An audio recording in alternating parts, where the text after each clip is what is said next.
Përshëndetje, mirë se erdhët edhe sonte në ekranin e radio-televizionit publik shqiptar. Mirë se erdhët në ekranin e radio-televizionit të Korçës.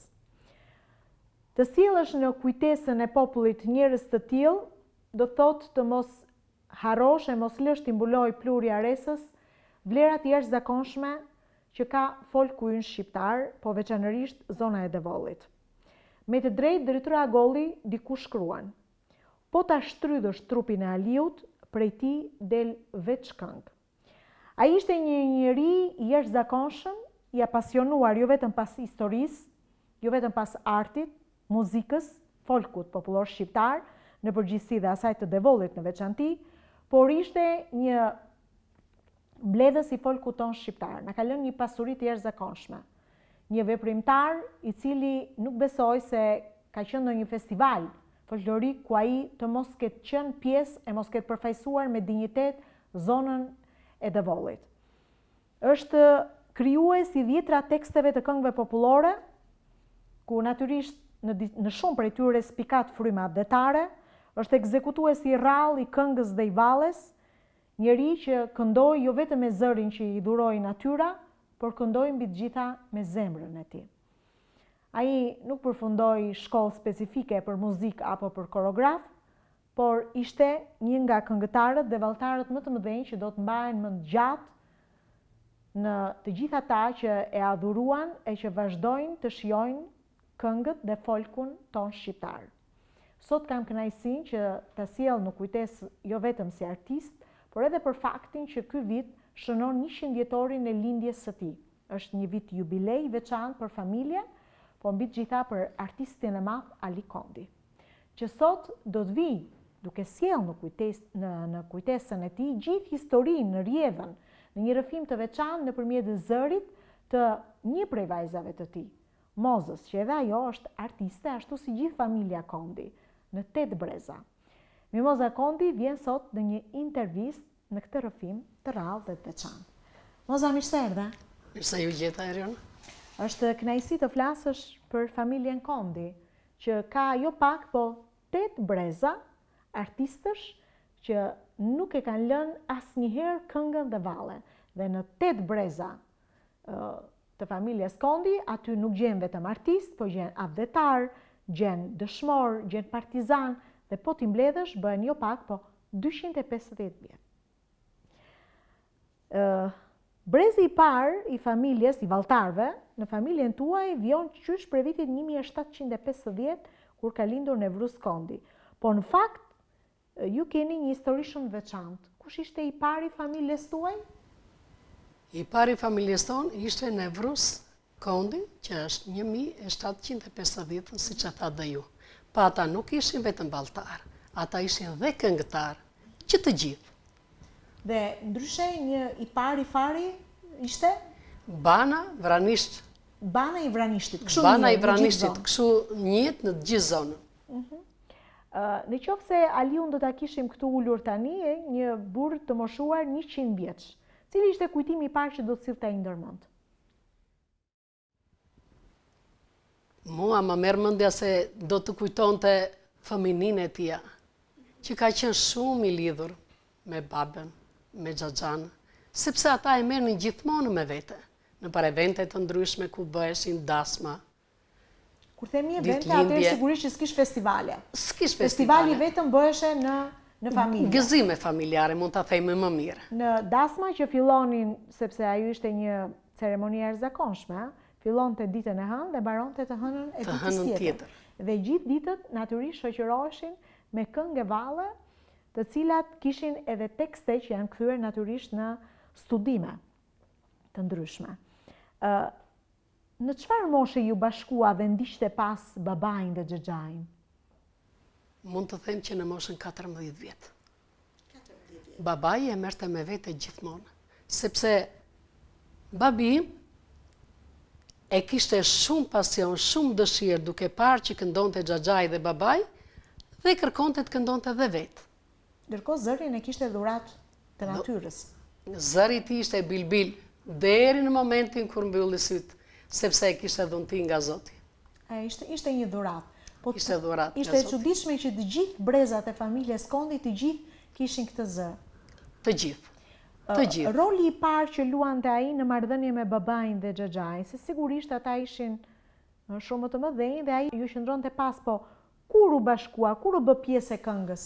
Cili që roli i tij në këngë? Pjesë e këngës mund të them që ishte në moshën 20 vjet.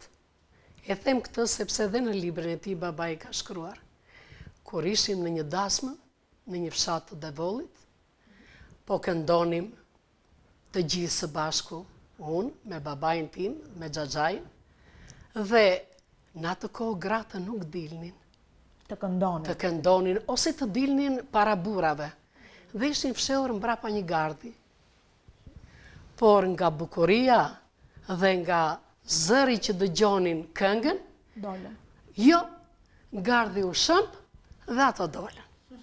Sepse ato ishin shumë grati dhe duke shtyr njëra tjetrën për të parë kush është ky njeri që këndon. Për të parë kush është ky njeri që këndon që me këtë zë kaq të bukur, zë bilbili, ato u bënë kurioze dhe dolën në shesh.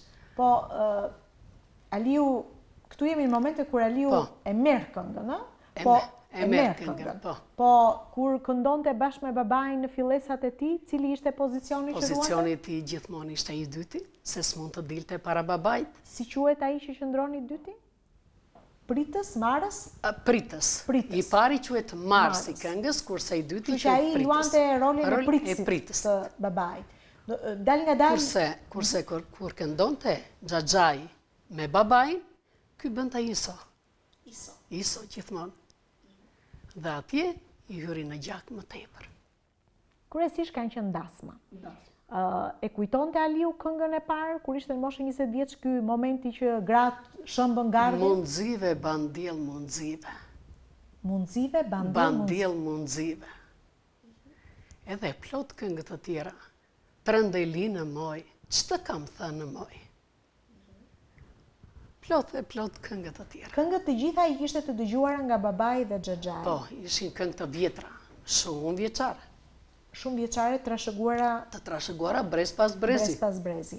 Aliu ndërkohë i përket brezit të 6. Të 6 dhe ka lindur në vitin 1925. Ndërkohë brezi 8 i familjes tuaj, se kemi të tjerë kërcimtar, është Silvio dhe Sergio. Po, janë. Sergio ka lindur në vitin 2002. Janë çunat e vllajt këta. Po. Ndërkohë, Aliu me të drejtë është quajtur një fenomen i folklorit shqiptar. Ai vazhdoi të këndonte me familjen, me babain, me xhaxhain, pastaj kur vendosi të shkëputej, të themi në një farë mënyrë, pra kur krijoi atë grupin e vet, sepse nuk besoj se nuk kishte të tjerë që e shoqëronin. Grupin e vet e kanë filluar në 1945. Pas shlirimit të atë dheut. Pas shlirimit të atë dheut, filloi me vllajën e vet, Nevruz Kondi. Ai ishte një valltar fluturues, ishte një këngëtar brillant dhe kanë një këngë të dy së bashku. Ku do ta shkojmë dimrin dhe këtë behar? Ose vallë vjen behari kurë, merr stomnat dhe shko për ujë. Janë këngë që i këndonin bashkë. Bashkë, dhe kjo është një këngë shumë e bukur që këndohet nga të gjithë Devollit. Pra, le themi një grup i vogël u krija mes dy vëllezërve, të dy shkonin në pas çlirimit të atë dheut. A ndoqi Aliu në një shkollë të mirëfillt muzike? Jo, nuk ka ndjekur shkollë të mirëfillt, por ishte përgjegjës i Vatrës të Kulturës që ndodheshin në atë kohë. Në fshatin Vranisht. Në Vranisht. Dhe ati organizoi një asambël të vogël të fshatit. Me këngë, me valle, me pjesë teatrale, ku Nazif Tale, ose dhe aja aktori tjetër nga Piluri, ishin pjesë e këtij asambli të vogël. Dhe janë nxënësit e parë që më vonë pastaj bënë në shkolla dhe dolën në aktorë brillant që i ka edhe Korça, Andoza Koçajupi. Pra, Aliu t'ju ngarkua për detyrë duke qenë se ishte artiste dhe kishte këtë karakteristikë vetëm, pra një zë të lindur, brillant, bashkë me Nevruzin apo e krijoi vetë grupin? Vete krejoj, sepse ishte përgjegjës i Vatrës Kulturës, ishte bibliotekari asaj. Për sa kohë qëndroi si përgjegjës i Vatrës? Për 10 vjet po. Për 10 vite. Si e bënte identifikimin e këtyre talenteve ai vetëm në Vranisht, apo u lëmtonte edhe në fshatrat? Ne jemi 3 fshatra atje. Jemi Vranisht, Pilur dhe Bickë, që në ndanë vetëm lumi. Dhe vetëm pjestar të këtyre 3 fshatrave kryuan grupin. Kryesisht ishin këngëtar dhe valltar dhe aktor. Këngëtar, valltar, aktor, instrumentistë, kishim klarinet, fisarmonik, violin. Në klarinet, në violin ishte Mazlëm Gegolli, në klarinet po nga fshati Vranisht ishte ai, edhe në fisarmonik po nga fshati unë. Po, pra duket që në fshat kishte një atmosferë të bukur. Si organizoheshin mbrëmjet, çfarë kujtonte Aliu? Mbrëmjet e vallëzimit i kujtoj dhe unë, jo babai im. Ata krijonin një atmosferë aq të bukur, pasi jepenin programin, hapeshe salla pastaj me ato kariget, me ato stolat, dhe ktheheshin në mbrëmje vallëzimi, sa ashtu ishin atë kohë. Dhe njiheshin më shumë pastaj me njëri tjetrin.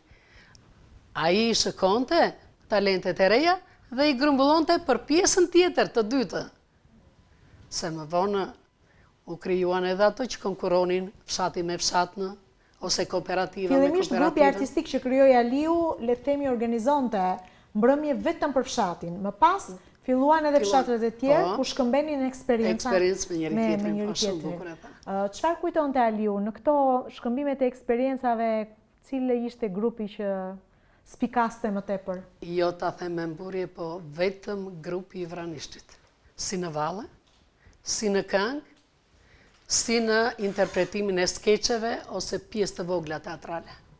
Ka pas një jetë kulturore të mirë.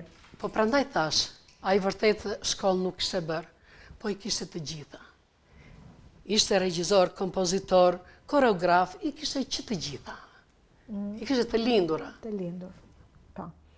Ndërkohë që sigurisht me rehabilitimin e të gjitha grupeve, pa diskutim që këto grupe folklorike, këto grupe të vogla që ishin evidentuar në përzona, pa tjetër që do të thirreshin pastaj më vonë edhe në qytetet të mëdha, në Korçë e më vonë në Tiranë. Në vitin 1957, Aliu shkon për herë të parë në Moskë, është drejtuesi i grupit, me 7 artistë, në një festival ndërkombëtar të rinisë. Cilat janë kujtimet që do të na sillte ai tani? Kujtimet e tij ishin të paharrueshme dhe shumë të shumta.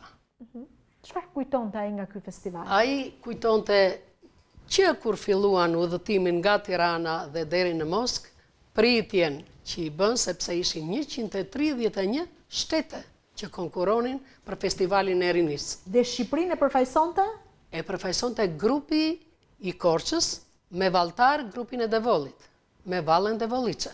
Kanë përfaqësuar Shqipërinë. Po, dhe kanë marrë çmimin e dytë. Në 131 shtete të botës, ata kanë fituar çmimin e dytë. Flamuri shqiptar u valvit dhe s'kishte më gëzim. Po para se të shkonin në Moskë, kanë shkuar në Jugosllavi, po me grupin e Bilishtit, të Devollit, në 1947. 47 ishte e para, pastaj këtu babi nuk ka marrë pjesë, sepse ishte pak më i vogël dhe ishte grupi fare i Devollit. Por ishte xhaxhaj se të thash edhe në fillim, ai ishte një valltar fluturues. Ai luante vallën në tepsi. Nuk kishte nevojë që të kishte një sallë të madhe, por vetëm e luante vallën brenda tepsisë. Ja atil ishte nevrus Zyfer Kondi. Fantastike. Ndërsa babai vetë për herë të parë ka shkuar në Moskë. Në Moskë. Pra jashtë të kufive shqiptare. Jashtë kufive shqiptare, se këtu në brenda e kishte si shtëpinë e tij. Kujton ai cili ishte programi me cilin u paraqit në festivalin e Moskës? Programin ishte dhe Anita Take që përfaqësonte me këngë. Ishin dhe artistët të tjerë, po Unë nuk e di kurse zona e Devollit përfaqësoheshe me grupin e Vallës Devoliça. Vallën Devoliça. Dhe Valla e Devoliça atje shkëlqeu. U ngrit salla në këmbë, që t'jesh në një vend të huaj dhe të marrësh gjithë ata admirim nga publiku, ishte një kryevepër.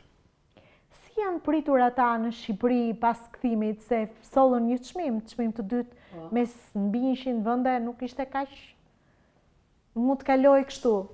Si u prit? Ata u pritën në Durrës me vaporikën, që në Durrës ka filluar pritja, një pritje madhështore që ishte organizuar nga drejtuesët të atërshëm. Po. Me flamuje, me braoritje, me një gëzim të paparës, si tani që priten futbollistët kur marrin kupën, ashtu pritesi dhe ata në atë kohë.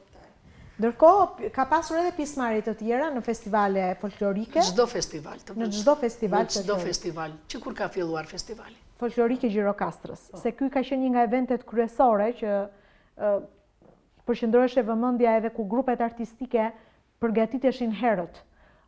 Mban mend kur babai shkonte dhe përgatitej për në festivale, si ishte gjendja e tij emocionale? Babai përgatitjen kryesore fillestare e bënte në fshat. Çfarë do të thotë përgatitje në fshat?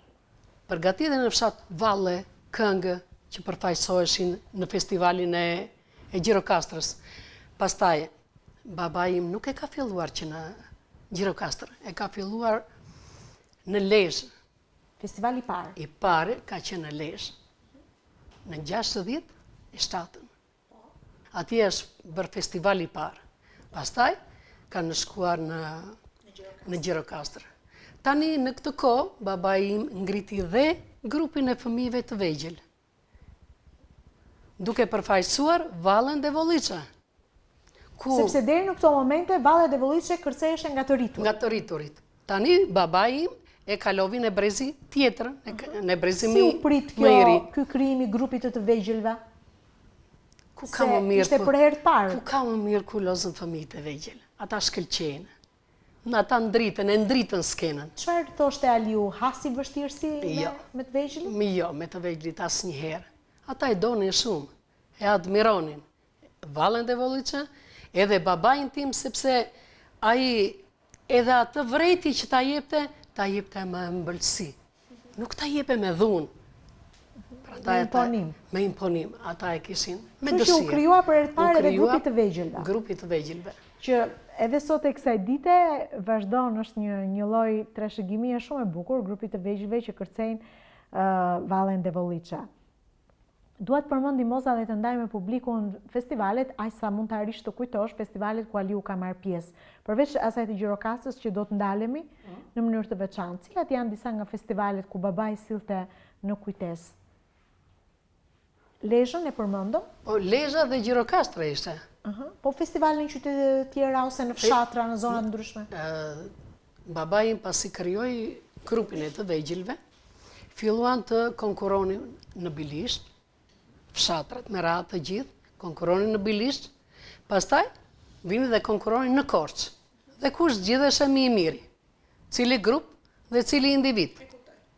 Unë në grupin e parë kam patur vllain 5 vjet. Valter Kondi, Robert Kondi, djali Xhaxhait, dhe babai që kanë bërë valle të shkëlqyer në 67 në Lezhë, dhe ajo nga Juria është cilësuar Vallja e 3 brezave. Shumë e bukur. Shumë e bukur.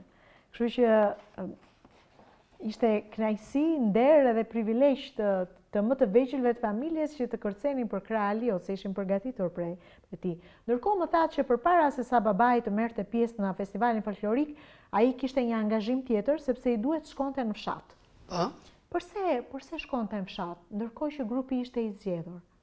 Çfarë përpiqej të bënte ai?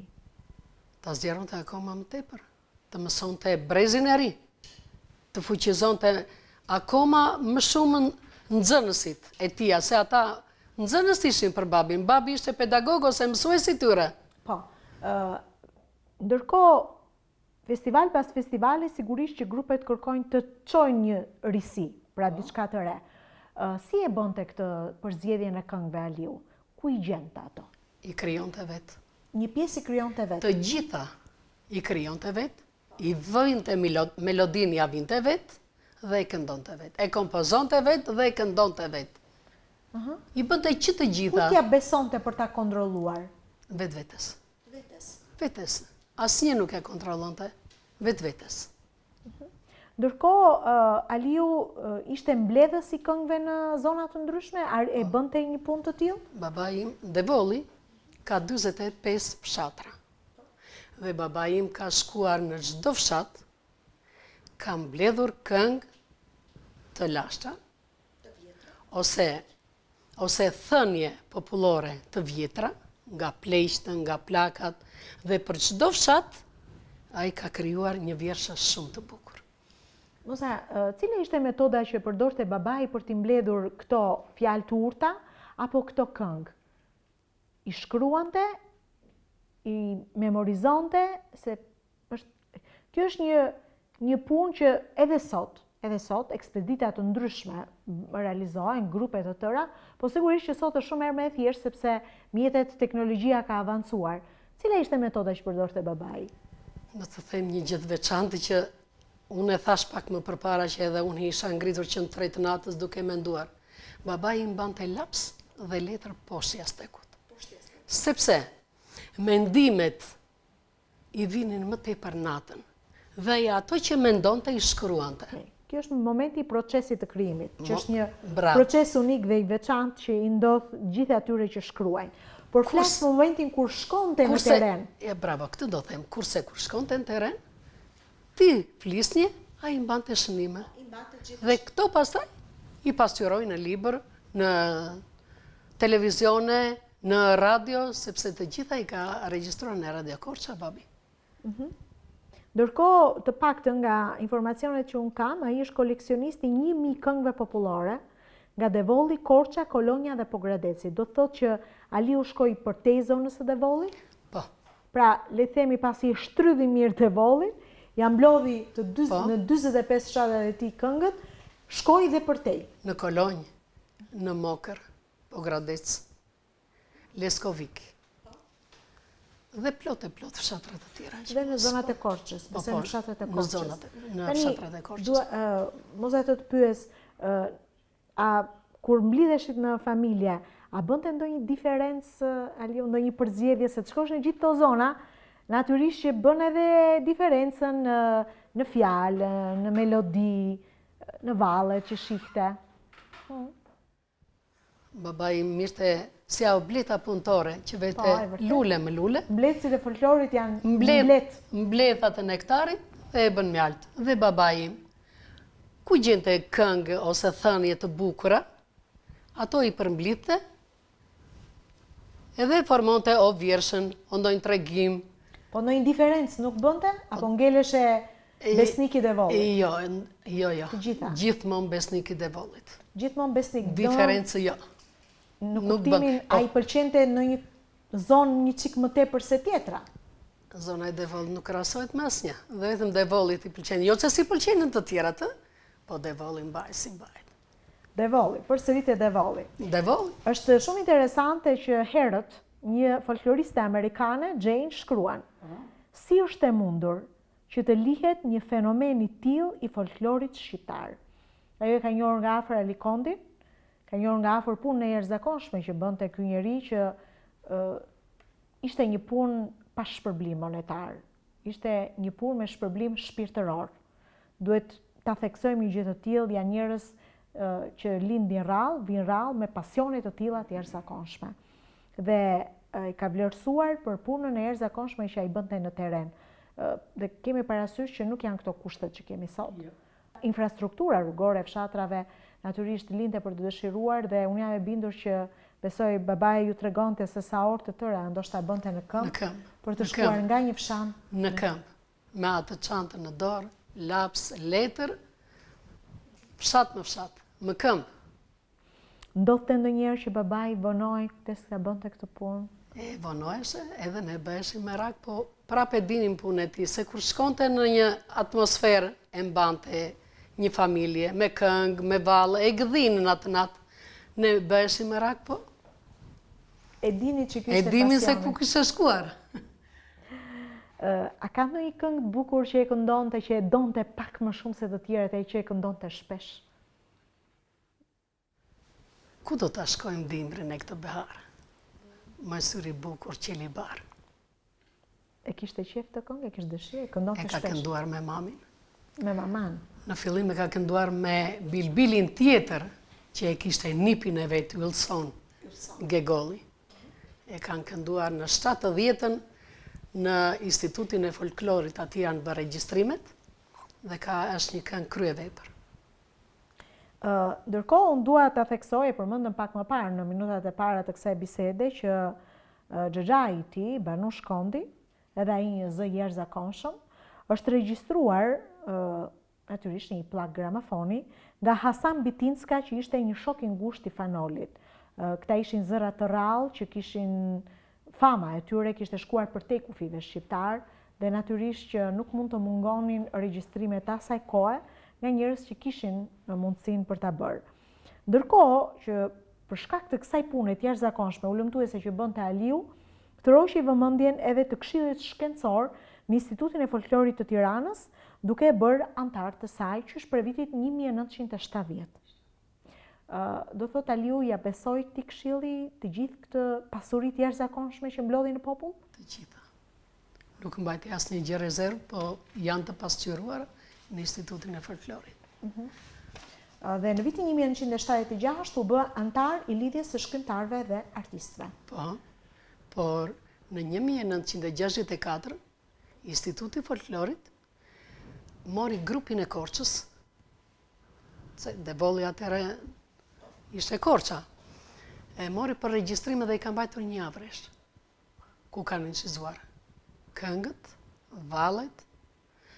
Në 70-ën pastaj erdhi në Devoll, në fshatin tonë në Vranisht, dhe kanë bërë incizimet nga më të ndryshme 3-4 ditë të reshtë, se unë isha në klasë të 6-7 dhe e mbajmët. Në ato kohë.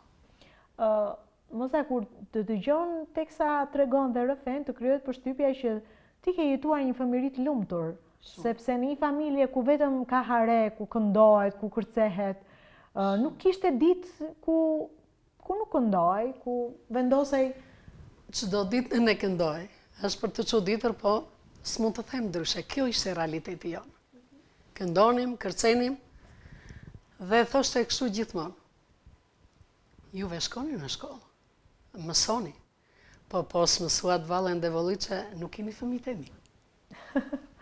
E bukur kjo. Ishte një kusht kështu Po, familjar, familjar. Familjar. Mirë, do t'i rikthehemi përsëri pas artistit Ali Kondi, sepse Aliu ka një kontribut të jashtëzakonshëm edhe në luftën antifashiste nacional shërimtare, ishte pjesëmarrës në Institut Guerile, ka qenë ndihmë për partizanët dhe ka marrë natyrisht edhe vlerësime për këtë kontribut që ka dhënë si veteran i luftës. Çfarë kujtime sillte nga kjo periudhë, Aliu? Ai bënte korrieri do më thënë, merte o letra, ose ushqime që i shpinte partizanëve. Dhe kishte një kujtim, i vogël ishte, po kishte një kujtim mreslënës. Dhe i kujtonte me nostalgji edhe me drithrim. Se e tillë ishte koha. Në librin e tij, ai kujton se si krijonte atmosferë edhe në mjediset, pikërisht në ato vende ku rinin batalionet apo njësitë. Aliu të rishte vëmendjen me zërin e tij, i bënte bashkë të gjithë partizanët dhe kishte momente të çlodhe ku ata qëndronin dhe dëgjonin zërin e tij apo shijonin ndonjë valle të kërcyer prej Aliut. I ka rrëfyer të gjitha në librin e tij. Dua të ndalem edhe një herë tek festivalet folklorike. Kur ktheheshe nga festivali Gjirokastrës, cili ishte grupi që Aliu nga rrethet të tjera e admironte, që e përmendte? Demir Zykon e kishte idhur e tij. Demir Zykon. Kolonjara nga ishte? Ishte kolonjar, po. Nga Skrapalliu. Nga Skrapalli. Dhe Laver Bariun që e kishte e adhuronte. I përmendte? I përmendte gjithmonë. Në kasetat e tia, midis këngëve të ti, ajo ka dhe këngën e Demirës Beqë, more shokën Beqë, në mezin e këngë. A ndodhte ndonjëherë që grupi që drejtohej nga Aliu të kthehej pa çmim nga festivali? Asnjëherë. As edhe njëherë. Dash në këngë, e dash në pallë. Valle e Devolliçe është një valle natyrisht e njohur nga të gjithë. A u përpoq Aliu që të sillte dhe elemente të tjera koreografik në valle? Babai im, siç thash, përveç valles, kishte edhe këngën. Ai këndonte e bëri apo stafat, posaçërisht këtë këngë, Trëndeli në moj, ç'të kam thënë në moj. Dhe e bëri edhe valle që lohet dyshe. Dyshe. Kjo është kënga e Vranishtit. Ja kushtoi fshatit të vet që u lind, u rrit, u edukua, u frymëzua me atë edukat, me atë frymën e folklorit dhe i ka lënë një pasuri shumë të madhe me këtë këngë dhe me këtë valle. Valle dyshe, kjo është incizuar dhe xhiruar në 1970 në Institutin e Folklorit. Valle dyshe. Valle dyshe e Vranishtit. Trëndeli në moj, ç'të kam thënë në moj. Shumë e bukur. Aliu sigurisht që është vlerësuar me çmime në gjithë karrierën e tij. Me të drejtë, në vitin 1979 ai merr titullin artist i merituar. Megjithatë, gjatë gjithë karrierës së tij, ai ka marrë medalje, dekorata, 50 diploma, dëshmi, certifikata dhe flamuj. Në vitin 2004 ka marrë edhe titullin personalitet i shquar i Qarkut të Korçës me motivacionin për kontribut të shquar në fushën e kulturës dhe sidomos të këngës së valles popullore dhe pjesëmarrje në festivale folklorike. Janë jo pak, po 660 regjistrime me subjekte të ndryshme që ai ka bërë. Tani Moza, nuk e di sa ka mundur familja juaj ta ruaj këtë pasuri. Është pasuri e jashtëzakonshme kjo. Unë mundohem me mishe me shpirt të mos më ikë as edhe një pozë, as edhe një libër, as një material që bën pjesë në atë krimtari të babait. E ruaj me fanatizëm. Si unë dhe im shoq jemi të dy që nuk bëjmë dot pa njëri tjetrin. Po, ndërkohë, përveç kësaj, babai ka hartuar edhe një fjalor, po, i cili ka në thelb renditjen e këngëve dhe vallave? Po. Unë kam qenë në Suez. Dhe kur mora 5 vjeçarin, tema ime ishte të mblidhnja fjalë që kishin kuptime në zona të ndryshme. Unë bëra aq sa dija. Ai ma mbrojti temën vetëm me fjalët e tij që ishin të panumërta. Si flitet në Korçë, si flitet në Shkodër, është një pasuri më vete ajo, e fjalorit. Pasuri më vete? Është pasuri më vete. Është pasuri familjare, apo ju e keni botuar dhe i keni dhënë? Jo, nuk e kemi botuar. Jo, e kemi të pabotuarat. Se s'mundi ta bënte atë, bëri 4 libra të veta. Është një tjetër thesar që ruan familja Kondi. Po.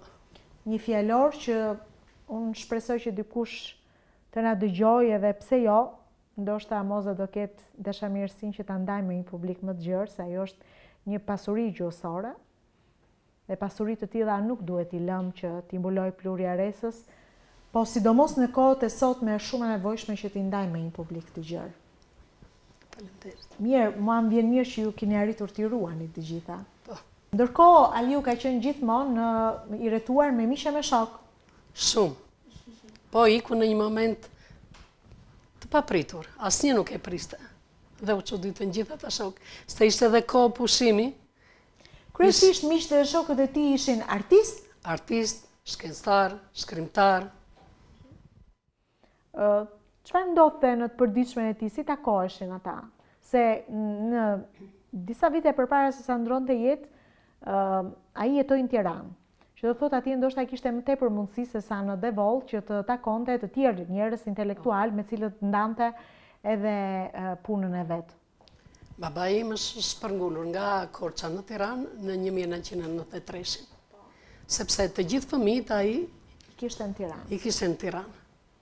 Në 75-ën mbarova 8 vjeçaren dhe do të vazhdoja të mesmen. Po në Tiranë zhvillohesha një konkurs për muzikë. Edhe ai si muzikant, si arsimtar, si pedagog, si mund ta quaj unë, se unë të gjitha gjërat unë atij ja dedikoj atij njeriu.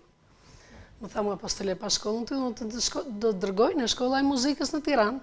Më përgatiti, ai vetë. Erdhëm në Tiranë, ishte mbyllur për fatin tim të keq shkolla, dhe ishte dega e kulturës për regjizor. Konkurova për regjizor, fitova atje, dhe vazhdova ja plotësova ëndrrën tjetër. Se krahas këngës, ai bënte të thash edhe punën si regjizor. Edhe punën si regjizor, se vinte në skenë pjesë të ndryshme teatrale. Dhe fitova dhe ëndra e tij ishte e plotësuar 100%. Në fakt, në familjen tuaj, Moza, të gjithë keni ndjekur rrugën e artit? Të gjithë jeni artistë, të gjithë këndoni, kërceni? Të gjithë. Kjo është një gjë normale në një familje si e juaja. Se grupin e para e formoj në 1973. Pastaj më lindi vllai tjetër i vogël. Në 73, festivali tjetër i Gjirokastrës, u përfaqësua grupi tjetër. Prap me të vegjël, sa këta u ritën, ai deshte prap këta i kishte dhe i kishte. Por mësoj dhe grupin tjetër që ishin akoma më të vegjël ata, dhe vajt në 2 breza në 83 në Gjirokastrë. Cili mund të ishte valltari më i vogël në moshë, Moza, që mund ta merrte, ose që Aliu e mendonte që mund të bëheshe, mund të kërcente? Avenir Kondi ka qenë 4 vjeç kur ka dalë në skenë. 4 vjeç? Po. Kurse vllai i madh ai që ishte më përpara, 5 vjeç.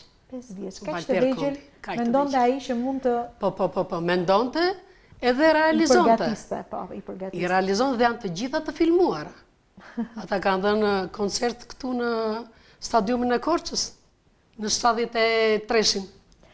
Moza, një moment tjetër, një artisti sigurisht që nuk i nevojitet vetëm talenti, po edhe një lloj investimi në paraqitjen e tij në skenë. Si siguronte veshjet e tij? Këtë pjesë. Por, me sakrificë, i pajiste të gjithë me veshjet e duara.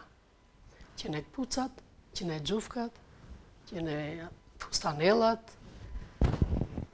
jelekët, të ishin unik, një formë. Me vështirësi. Me vështirësi, por i siguronte. I siguronte.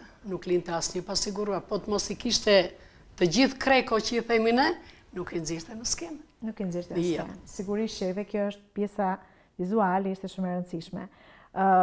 Në familjen tuaj ju thatë që përveç babait që ishte një talent i lindur, sepse gjithë familja ishte e tillë, ju kishte dhe nënën që këndonte.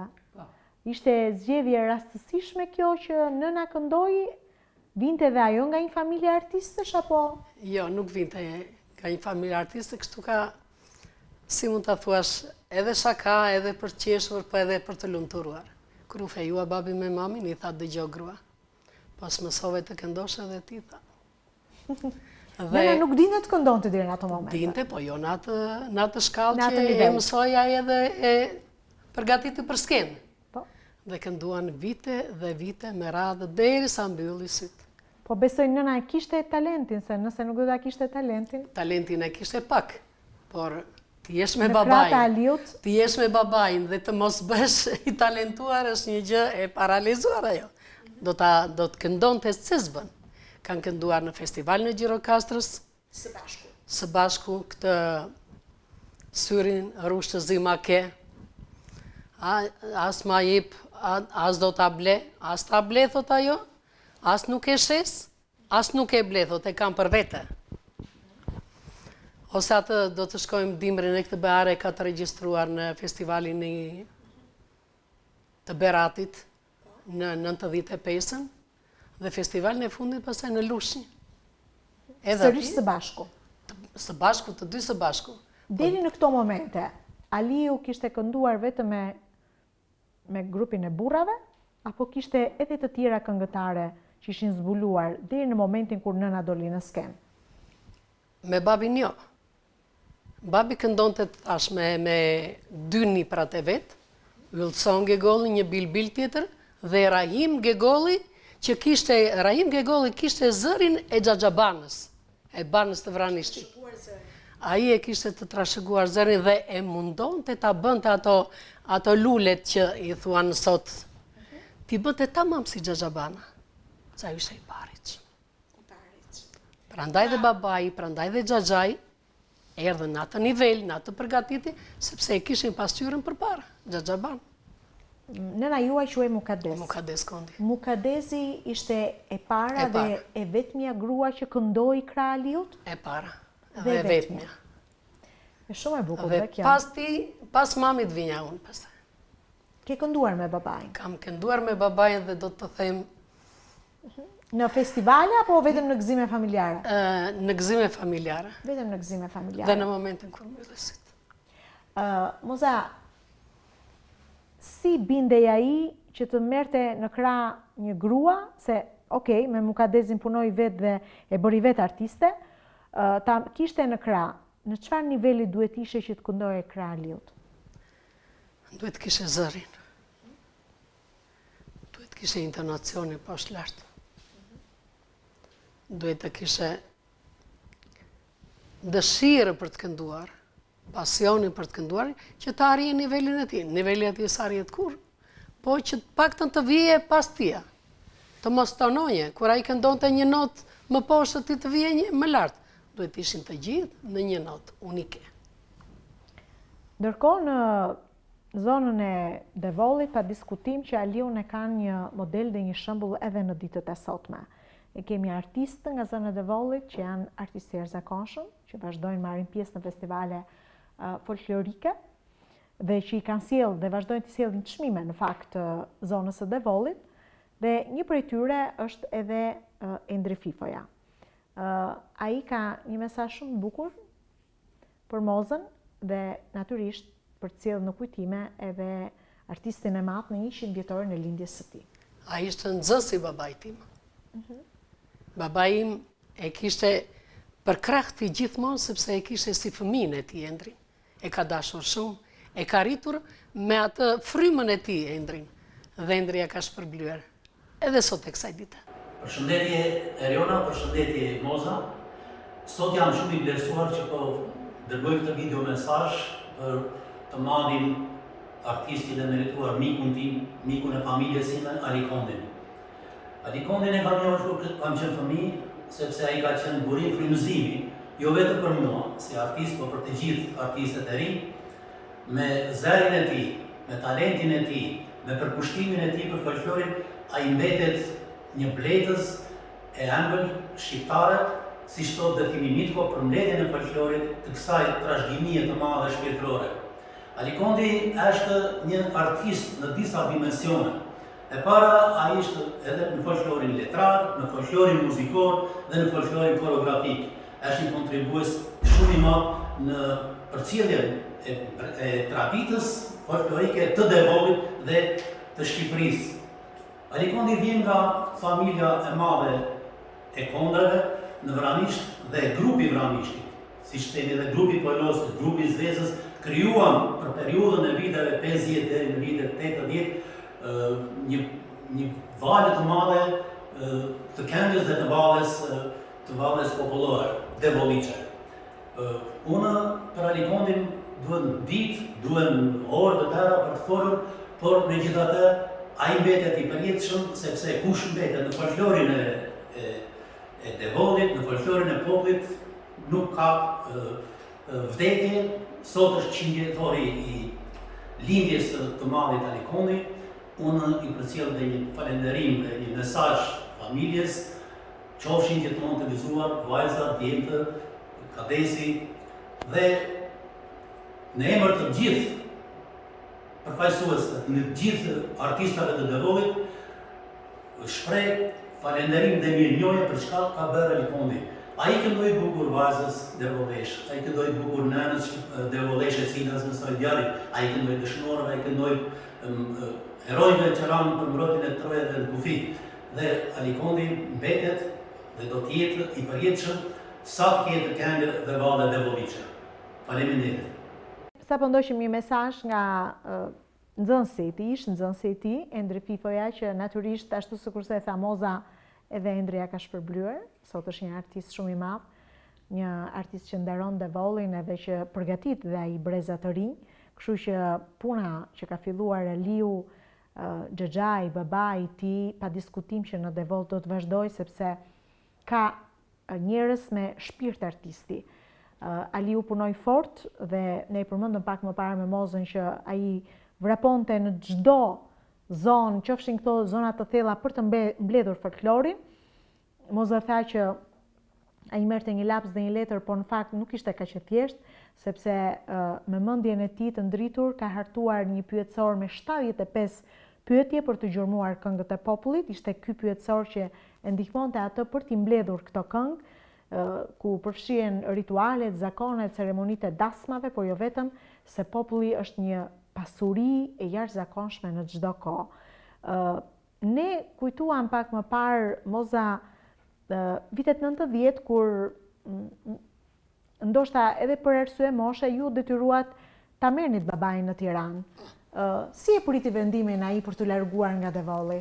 Shumë të vështirë kishte largimin nga Devolli, po do bashkoheshe me fëmijët e vet në Tiranë. Dhe kur erdhi në Tiranë, u formua dhe shoqata Devolli në Tiranë. Po. Atje ishte nënkryetari i shoqatës Devolli.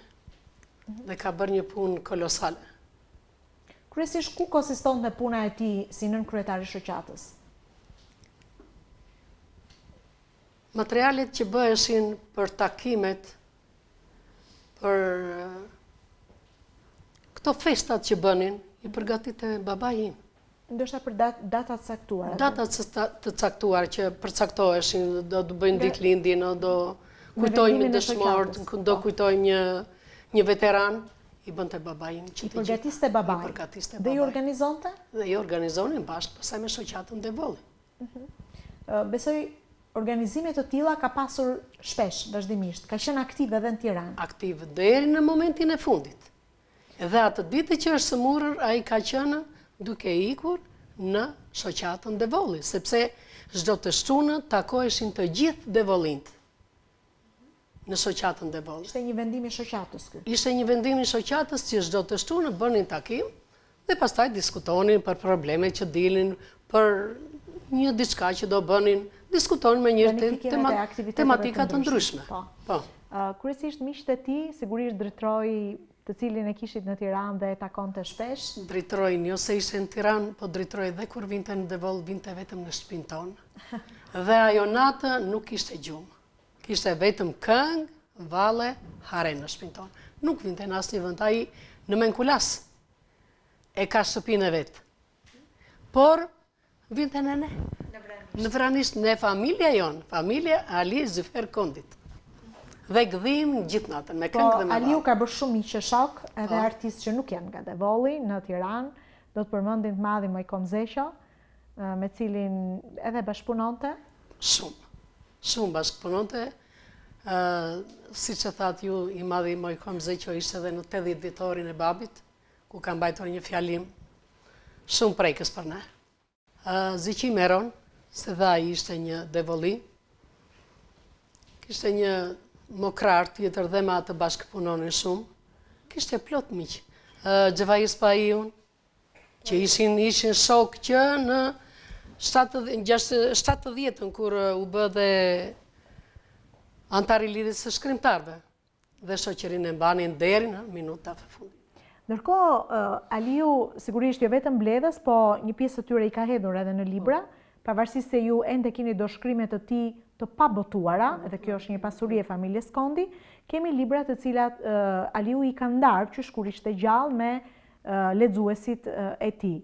Madje disa prej tyre parathëniet janë bërë edhe nga i madhi drejtor Agolli, kjo të thotë që misia e tyre nuk ishte thjesht një misi sepse ata vinin nga zona e Devollit, por bashkëpunonin edhe për libra të tillë, duket që Aliu ja besonte për herë të parë drejtrojt për t'i kaluar njërë në filtrin e leximit. Ky është libri Yje që ndritin vatan, duket që ai ja dedikon me vjesha dëshmorëve të zonës së Devollit. Të 45 fshatrave janë të gjithë me emra të mbledhur. Dhe aktiviteti që kanë bërë. Dhe ashtu si kurse e tha dhe Endri në videomesazhin e tij, ka 10 këngë që Aliu ja dedikonte dëshmorëve të kësaj zone. Kjo është një punë shumë e madhe edhe për të vlerësuar që ka lënë Ali Kondi, se janë këngë të jashtëzakonshme që i dedikohen këtyre njerëzve që kanë dhënë kontribut në luftën nacionale çlimtare. Ali Kondi, interpretues të këngës dhe valles Devolliçe, janë edhe këto kujtime që shoqërohen edhe me foto, në fakt. Ky është një libër që ja dedikon Moza të gjithë interpretuesve dhe artistëve të zonës së Devollit. I ka sjell të gjithë në këtë libër. Aliu ditë të vlerësonte edhe kolegët e tij. Kjo do thotë që kishte pak, duke qenë një artist shumë i mirë, edhe natyrisht duke qenë se edhe në familje kishim artistë të tjerë. Nuk ishte Aliu një artist pak egoist, pra ndiheshe kjo në... Jo, asnjëherë. Nuk e mendonte, jo ta shprehte. Dhe ky është një libër që edhe unë në fakt kam patur mundësi, kam pjesë bibliotekës time. Tani, siç e shikoni edhe kam ulëmtuar, kam shfletuar. Bëhet fjalë për Fisin Kondi. Aliu ka sjell për të mos u harruar asnjëherë këtë libër, duke kujtuar, madje duke realizuar dhe skema të gjithë paraardhësve të tij dhe pasardhësve të tij, se ka lënë një familje të mbushur plot me artistë. A keni në familjen tuaj do shkrimet të tjera që ju besoni se jo, mund të krijojnë të tjera libra? Unë datën 25 nxjerr librin e 5 të babit, do t'ja bëj vetë nga ana ime, duke përmbledhur të gjithë. Çfarë ka tematikë në këtë libër? Tematika e librit është pasqyrimi i aktivitetit të gjithë jetës të babait tim, të këngës dhe të valles. Nuk i kam darë asnjëherë. Pra është një biografi e tij. Biografi e tij. Kjo biografi vjen me rastin e 100 vjetorit të lindjes. 100 vjetorin e lindjes, kurse biografinë ja bëri Natasha Dhocka para 7 vjetësh, i dha një libër shumë i bukur. Këtu kemi një, se ne e përmendëm pak më përpara, janë pikërisht momentet kur është krijuar ansambli kooperativës bujqësore në Vranisht, vitin 1969, edhe duhet ta sill tek ju këtë foto, se janë pikërisht momentet kur ai ka ngritur në art, pikërisht grupet vogla, njerëz të thjesht që kishin vetëm talent, dëshirë të këndonin, të përcjellnin hare në mjediset e tyre dhe në zonat e vogla ku banonin. Po ndërkohë Aliu ka qenë gjithmonë në qendër të vëmendjes për veprimtarinë e tij të jashtëzakonshme dhe për kontributin që ka dhënë. Shumë gazeta të përditshme kanë shkruar artikuj të ndryshëm për jetën dhe veprimtarinë e tij. Tani do të lejoni të sjell disa prej tyre, po jo vetëm Aliut. Unë do të sjell në vëmendje një artikull që është shkruar në gazetën Kushtrim Brezash për Zylfer Halit Kondin, që është gjyshi im, babai i babait. Po, familja Kondi ka qenë gjithmonë në vëmendje. S'ka ngjarje madhore që të mos e ketë regjistruar Zylfer Kondi në vargje dhe në këngë. Kështu, Kongresin e Manastirit, shpalljen e pavarësisë, heroizmat e popullit të asaj zone për t'i shpëtuar aneksimit nga shovenistët qinj. Janë disa vargje, ashtu si që kërkon deri, vullnetar doli Zylferi, Zylfer Kondi nga Vranishti, për atë dhe i digjet shpirti. Janë vargje të cilat i dedikohen pikërisht, po, është... I ka kushtuar babait vet. Po, janë vargje që i dedikohen babait vet, babait vet. Gjyshit tuaj. Gjyshit tim nga babai im, nga i biri. E kuptoj. Një artikull në këtë gazetë, ndërkohë që kemi gazeta të tjera, të cilat sjellin në vëmendje pikërisht çiftin Kondi. Jemi tek çifti Kondi, të cilët merrnin pjesë në, dhe shumë interesante që Aliu ja ka besuar të dalë në skenë vetëm me bashkëshorten e tij, duke që asnjë zë tjetër nuk e afroi. Shumë interesante, gazetat të tjera shkruajnë për Aliun edhe për ngjarje të rëndësishme, sepse sigurisht gazeta Devolli, që ishte edhe pjesë e shoqatës së Devollit, sjell në vëmendje motivet e folklorit të Devollit përmes këngës Devollite. Janë sesione shkencore në fakt që zhvilloheshin dhe organizoheshin nga shoqata Devolli, jo vetëm në Tiranë, por edhe në Korçë, në Devoll. Janë sesione të cilat bënin bashk artistë, mbledhës folklori, janë pikërisht mbledhësit e kësaj pasurie. Janë shumë gazeta, nëse do të rim, do të ketë, janë pjesë arkivit personal të familjes Kondi, për këtë artist pasqyrohen pra këto ngjarje. Shumë bukur Moza që i ke ruajtur me shumë kujdes në arkivin tënd personal, sepse ja vlen. Aliu vërtet është një pasuri për të gjithë ne. Si ishin marrëdhëniet e Aliut me fëmijët? Artistët në përgjithësi janë të butë, por kur vjen puna për dhënë modelin e një prindi... Babai im ka 5 fëmijë. 3 vajza. Jeni 3 motra dhe 2 vëllezër. 3 vajza dhe 2 vëllezër. Është Lulieta e madhja, Fitnetja e dyta, unë e treta, vllaja Valteri dhe i vogli Aveniri. Të pestë ne jemi artist të këngës dhe të valles. Të gjithë këndoni dhe kërceni, po jo vetëm, e keni trashëguar këtë ju të fëmijët tuaj? Po, unë në vajza dhe në djali po. Edhe vajza dhe djali këndon, po besoj dhe niprit dhe mbesat? Edhe niprit edhe mbesat. Për ashtu vetë ajo, pas gjakut dhe gjithë shka. Kështu që tani më të vegjlit që kërcejnë, çfarë mosha janë? Dhe që këndojnë? Të them, parë mbrëm kishim një dasëm, dhe ajo vocrakja që është 7 vjeçe, e ngriti dasmën në këmbë. Këndoj apo kërceu? Kërceu edhe këndoj. Erla Balili. Erla 7 vjeçe është pjesë e familjes Kondi. Edhe Jacqueline, ajo ishe një kryevepër, është djalit. Ajo lana me të kërcer, duke kërcyer ati në dasëm. E ngrit në dasëm në këmbë, u çudit në dasmorët. Duke që do vazhdoj ende, familja Kondi do zgjerohet ajo pema gjenealogjike e këtyre artistëve, do të zgjerohet në brezat e tjerë. Përmendëm 8 breza, po duket se do të vijoj më tepër. Edhe brezi 9. Dhe kjo është edhe tek brezi 9, është një fenomen shqiptar që nuk ndodh tek të gjithë, që kënga dhe vallja të trashëgohet. Ne shpresojmë shumë që të gjitha dëshkrimet që Moza apo fëmijët e tjerë të Aliut i kanë dhe i ruajnë me fanatizëm në familjet e tyre, pse jo, t'i ndajnë me publikun e gjerë, sepse Aliu nuk duhet jetë vetëm thjesht në foto, edhe në libra, po duhet të vi vazhdimisht në memorien e popullit. Moza, tani kam një pyetje të fundit, që natyrisht dhe përgjigjen e duat sinqert. Mendon që përveç çmimeve që ka marrë ndër vite gjatë aktivitetit, a është vlerësuar siç duhet Aliu mjaftueshëm edhe pas largimit të tij nga kjo jetë? Tash më thej që do e dua të sinqert. Edhe unë të sinqert do të jap.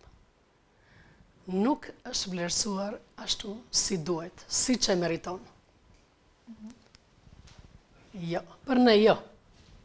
Aliu i ka lënë një pasuri të madhe Devollit. Pikërisht. Dhe ndoshta Devolli duhet jetë më i vëmendshëm për ta vlerësuar figurën. Ja që s'është. Mund të tregoj faktin për vallën Devollit që do të hynte në UNESCO. Të gjithë pjesëtarët ishin familja Likondit që e ka ngritur në piedestal, e ka mbajtur gjallë për vite të tëra, nuk u ftua. Duhet jemi pak më të vëmendshëm ndaj këtyre vlerave, edhe Aliu nuk është vetëm, ka lënë shumë breza, është një rast i rrallë, po që natyrisht edhe duhet vlerësuar. Në 100 vjetorin e lindjes Alikondit, ishte kënaqësi shumë e madhe që ndam me Mozën këtë bisedë, këtë rrëfim. Natyrisht kush dëshiron që ta njohë më tepër, shumë shpejt do të vi një biografi që do të dalë në treg, po natyrisht të gjithë ata që duan ta njohin ndryshe Aliun, qarkullojnë natyrisht edhe libra të tjerë që ai ka shkruar, janë me mira këngë që ai ka lënë si pasuri, dhe që natyrisht për gjithë ata që e duan folkun, mund t'i hulumtojnë edhe mund t'i shfrytëzojnë. Besoj ato janë tani të lira, apo jo? Faleminderit nga ana juaj.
Falenderoj shumë, një mesazh të fundit që ndoshta mund ta kishte dhënë Aliu Moza për gjithë brezat e rinj për të ruajtur pasurinë e jashtëzakonshme që ka populli ynë, këngën dhe valle.